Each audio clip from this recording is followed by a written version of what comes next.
Competition is fierce in the used car arena, so how can you ensure that your pre-owned inventory stands above the rest? Success starts with the quality of your leads. Auto Trader for Independents offers products that help drive high-quality leads for independent dealers like you.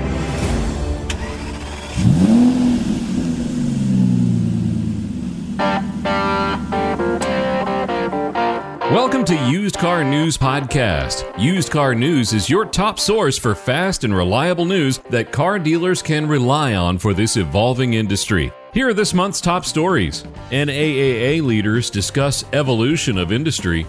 Used vehicle prices dip, retention values remain strong. Independent dealers make their case on Capitol Hill. But first, we sit down with John Coles, the Vice President of Data Science and Analytics for ACV. Hey, welcome, ladies and gentlemen. This is the Used Car News Podcast. My name is Jeffrey Belanta, Managing Editor at Used Car News. And today, or for this month, our guest is John Coles, Vice President of Data Science and Analytics for ACV. And he is on the road as we speak. How are you doing, John? I'm doing great, Jeff. Thank you so much for having me. And yeah, you know, as a data guy and in the car business, it's funny having this conversation on the road. Yeah, that's right. Well, please be safe. We want you to be safe. Absolutely. Yeah, we were talking, John and I was at the NAAA's World Remarketing Convention in Orlando a few weeks back, and John served on a panel talking a little bit about his expertise with a few other guys, Larry Dixon from NAAA, a couple other guys. And we talked about what you're seeing on the supply and demand trends. And just for our listeners, ACV has not done their October update on their financials, so we're going to stick to pre-October things that he has for us. Correct? Yes, indeed.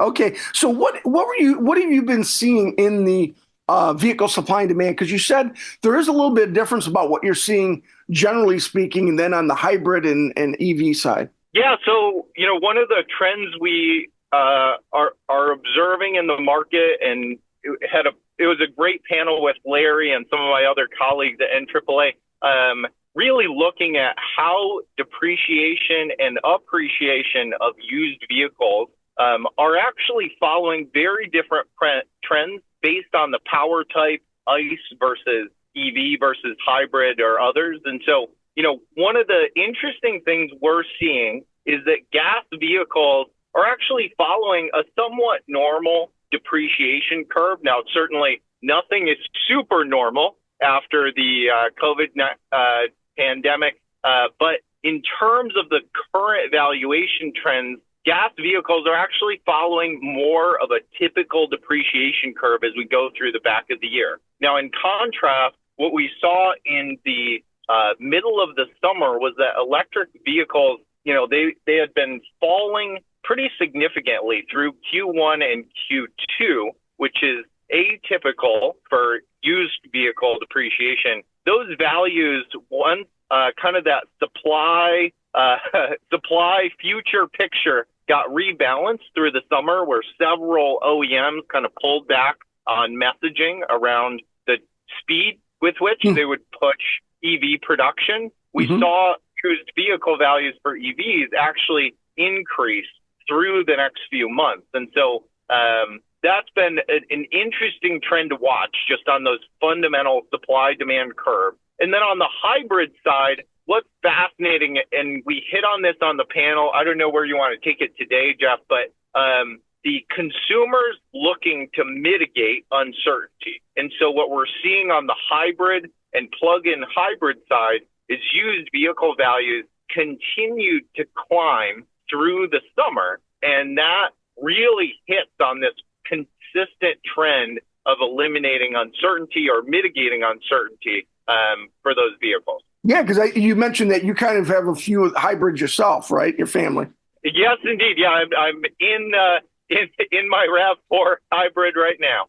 Okay, great. And it is interesting. You mentioned even that the way the prices went, they almost kind of leveled out between used and new or something like that, if I remember. Yeah, so what we covered a little bit, and it's fascinating to see, is we're seeing the Federal Reserve, basically Fred out of St. Louis, the Federal Reserve data, their new and used average vehicle prices both fell going through the summer. So that's an important signal as we look at overall new supply coming in while we're seeing consistent downward pressure across the market on value. Yeah, that's interesting. And it's interesting because it'll be interesting to see if we're going to see whether that EV thing, if that gets goosed because of those high residuals on the used, right? Or is it more lowering of the new than it is raising of the used?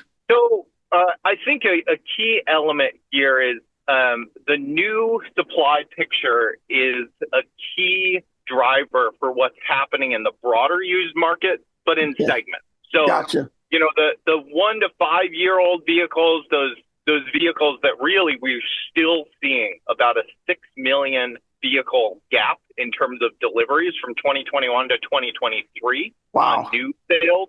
That gap is providing a significant kind of buttress to value drops for the 1 to 5 year old vehicles. But the broader picture, we are seeing so much additional new supply and now OEMs adding incentives to drive sale of that newer supply, that's what's helping drive down kind of the average new sale price.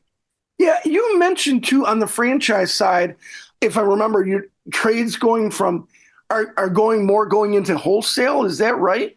So yeah, I mentioned a little bit. This is an early signal we're seeing kind of in the market, and it's something we've talked about as we headed into 2024, that we would start to see franchises sell more of the trade-in vehicles to wholesale over time. So when I mentioned it, I can't remember, a couple months back, the tailwind we're seeing there on trade to wholesale at a franchise location is really driven by two factors: the age and eligibility for CPO of a vehicle being traded in, and the overall retail picture for used vehicles. And if you think about, again, that 6 million fewer vehicles delivered over the last couple of years, that's going to provide a headwind to some of those units, those newer units going into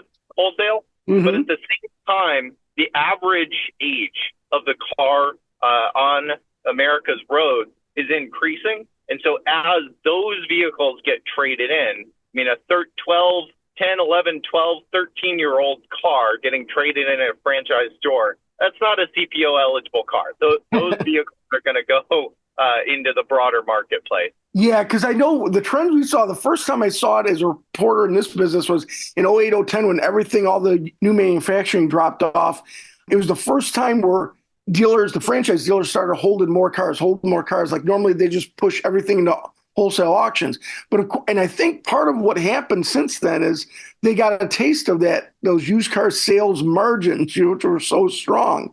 And then it seems like over the years, they've kind of always held back a little bit more than they did in the past. But like you said, when you get to these cars that are 8, 9, 10 years old, then that's a different ballgame for them. Yeah, and I think, look, profits on a per vehicle basis on the used side have been really strong over the last couple of years, and they're starting to correct back to a more normal baseline over the coming years.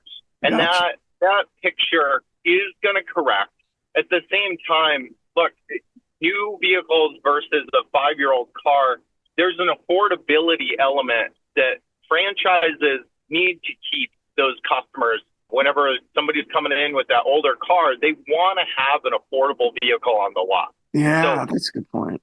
Affordable car on the lot that is CPO eligible from a franchise perspective is key to keeping that customer engaged. So that's where, we'll continue to see franchises hold some of those 1 to 5 year vehicles as they get reintroduced to the market. Yeah, obviously we cover a lot of the independent side is our focus, and the idea of obviously older cars. Not every not every dealer wants to sell the older cars. They want late models, and those are always a challenge to get. But that's where I guess companies like ACV help in terms of, are you seeing any trends on like independents and what they're doing to kind of acquire inventory?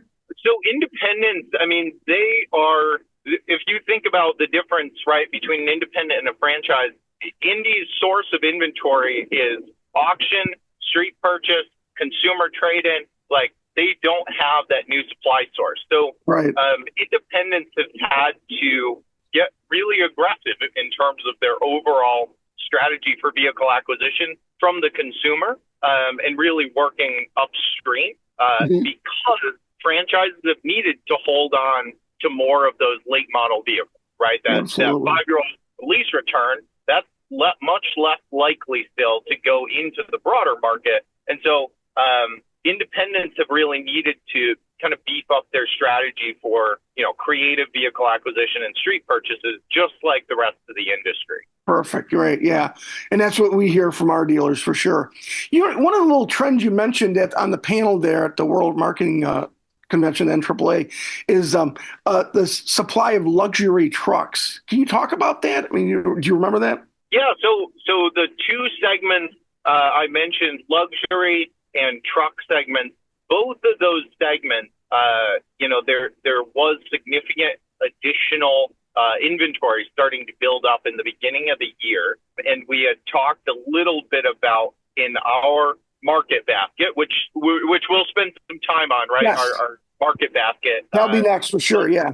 But the truck and luxury segments, we were seeing days supply on the new side continue to increase. But through the summer, we actually saw values in luxury and trucks start to hold some of those values through the summer before beginning a more direct correction with the increased supply volume on the luxury side. Where trucks, we haven't yet seen those more normal depreciation and value drops, as demand for trucks remained relatively strong through the summer, even with the larger new supply picture. Yeah, I was going to say, it's funny. Trucks are like that. They're like the unicorn amongst, when it comes to residuals, because they keep their value so long.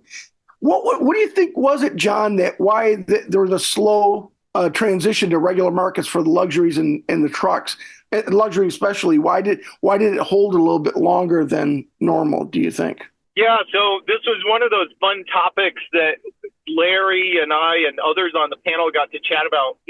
As we have gone through this year, and it came up when we were discussing, there's hurricanes, there's the ongoing conflict, supply chain challenges. We talked about the port strike a couple weeks ago, the elections upcoming, the number of factors that are kind of introducing uncertainty or agita for the consumer is something that when you look at a higher end good plays a bigger factor, right? And so we talked, I had mentioned a little bit, and I think it's a great topic as we think about what drives consumer behavior, what is the need and how do and what is the uncertainty? And consumers, if, talking about trucks, if they need a truck, they need a truck, right? It's not like you can go and jump into a Corolla when you've been using a truck for whatever your job is. You can't just switch to a smaller car because it's a little bit convenient or has a better monthly payment. You still need a truck. Where in some of those higher end segments, how you match that need and uncertainty picture in the consumer's mind is key. And so that's where I think we will see more sustained tailwinds on some of those higher end luxury vehicles once some of the uncertainty is taken out of the picture. And that has to do with the customer. In other words, the luxury customer mostly has choices. So they're going to look at stuff and say, if I don't really need this, and so should I wait for this or that? Am I understanding that? Yeah, absolutely. And look, these are when you think about the average consumer and a luxury vehicle, there's choice in that option. Yeah. And so as uncertainty reduces, and you have a greater sense of certainty, a consumer is having a better understanding of what the midterm economic outlook may look like. I think we'll see the picture change over time. Competition is fierce in the used car arena, so how can you ensure that your pre-owned inventory stands above the rest? Success starts with the quality of your leads. Auto Trader for Independents offers products that help drive high-quality leads for independent dealers like you. And now let's get into that market basket. You mentioned just in passing on the panel a model that you guys do on make, model, mileage, or whatever. That's, you say, kind of similar to the Fed. Could you? I think you didn't get in too far into it in the panel. Could you talk about that with ACV? Again, this is John Coles. Yeah. So ACV, one of the things that we've done over the last couple of years is we really wanted to understand what the difference between core inflation and other inflationary factors or changes in the market factors looked like. And we needed to separate those things in how we analyzed our data and how we guided our teammates and our customers with what's happening in the market. And so we built what we call a market basket, similar to the Fed's consumer price index, which is constructed, right, of a market basket of goods, of frequently transacted goods. And so what we did is similar to that Fed market basket where you've got milk, cheese, gas, used vehicles. You have a whole basket of regularly purchased goods. We looked at, let's take vehicles with a similar year, make, model, mileage, and condition and trim level that we transact on a regular basis with statistically significant volume on a weekly or monthly level. You know, you got 15 or 25 units per week for very specific segments, and that gets you to an indicator on a regular statistically significant signal. That market basket internally allows us to track what is individual or vehicle inflation versus broader market changes outside of our control, new vehicles coming in. But what's happening with a 2017 Ford F-150 with 50 to 100,000 miles that's green lit? What's happening to that car, right? How is that vehicle's value changing versus broader trends? And so that is how we think about individual segments, is you wrap together some of these specific goods where you have regular statistically significant counts of vehicles, and then you build up that market basket to say, here's where inflation in the used market is moving, but at a per vehicle basis, rather than just saying the average vehicle price went up or down. Which doesn't tell you as much, right? Yeah. Right. Yeah. You've got to understand, is it luxury goods? Is it 2017 luxury vehicles are moving down? Or did more 2021 luxury vehicles get sold, so the average price went up? Those signals get mixed when you're just using averages for transactions without accounting for individual groups of goods that are transacting. That is excellent. How long have you guys been doing this? I think I designed our first one, three and a half years ago before we went public. It was one of the ways that I started to think about how we understood our performance versus the broader market versus competitors. But really, we use it to help guide our teammates and our customers. Yeah. How do we help them think about engaging with the rapidly changing dynamics over the last few years? And I wanted to get something out there that had statistical significance, that connected to an individual customer's experience with their 2017 F-150, that they're like, it's a great car. Should I wholesale it or retail it? What's going to happen with that car? Not, well, truck average sale prices went up. Well, that's interesting, but is it a guiding light for some of our customers and teammates? Absolutely. So that, a couple of years ago is really when we started refining it, and have been using it with our teammates and customers over the last couple of years.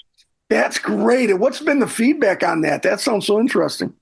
So it's funny. I mean, even in our conversation today, right, the feedback has been, what is it again?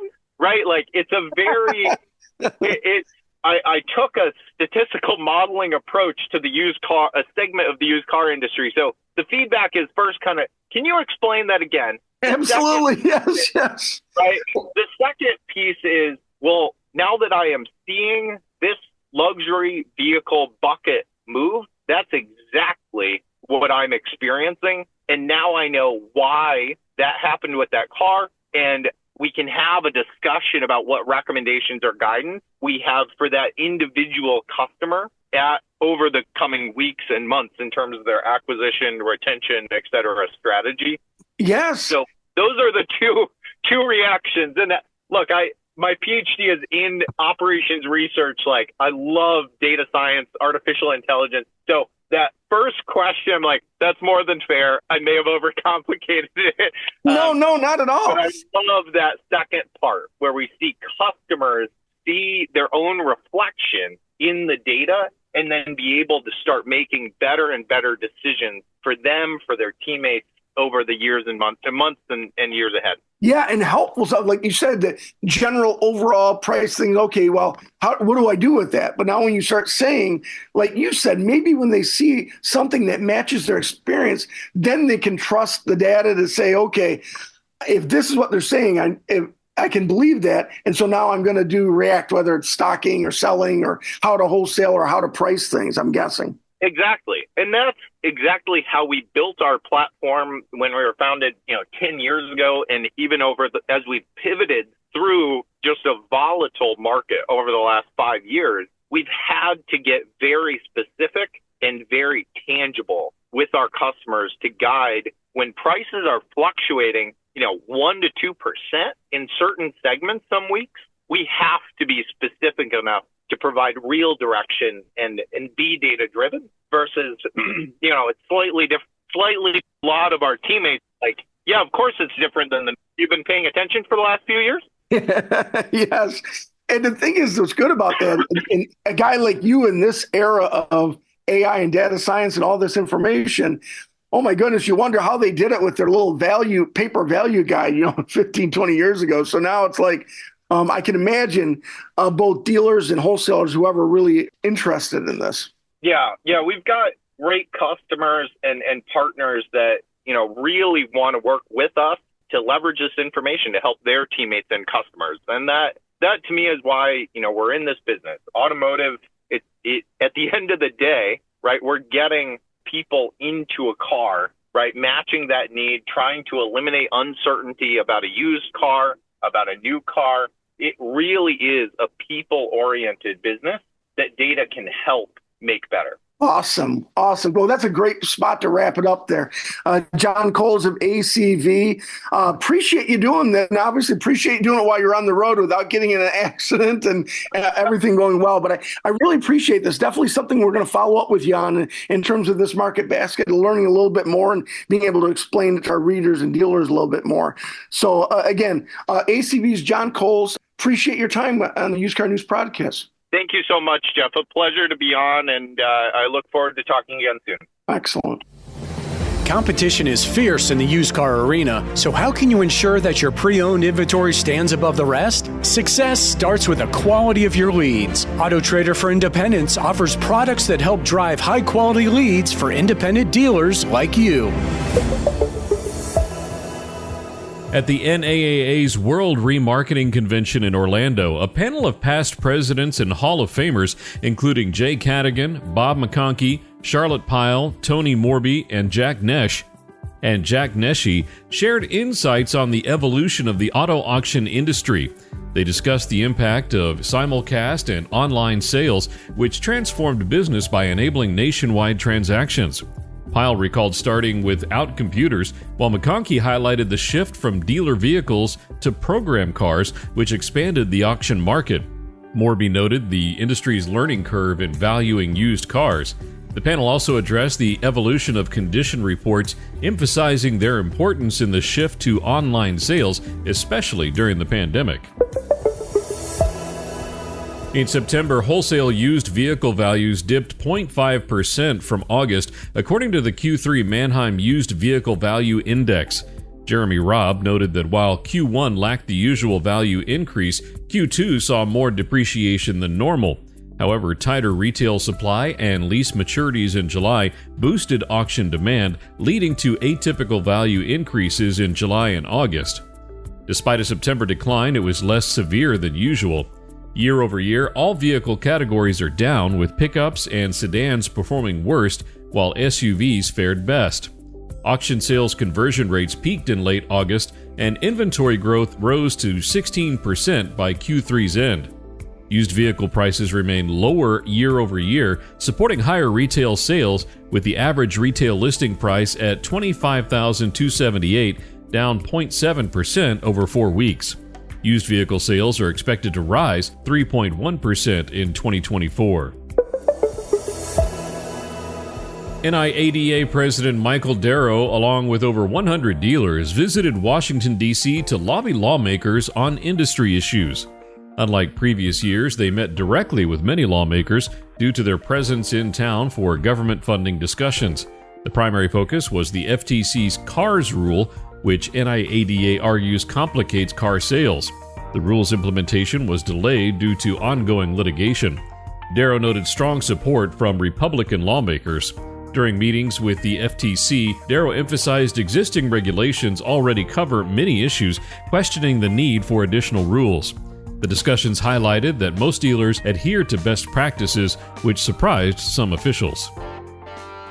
Thanks for listening to Used Car News Podcast. Each month, we'll bring you fast and reliable news that car dealers can rely on for this evolving industry. For a free subscription of Used Car News, please go to usedcarnews.com. This podcast is a production of BG Ad Group. Make sure to share us on social media and like and follow wherever you get your podcasts. Competition is fierce in the used car arena, so how can you ensure that your pre-owned inventory stands above the rest? Success starts with the quality of your leads. Auto Trader for Independents offers products that help drive high-quality leads for independent dealers like you.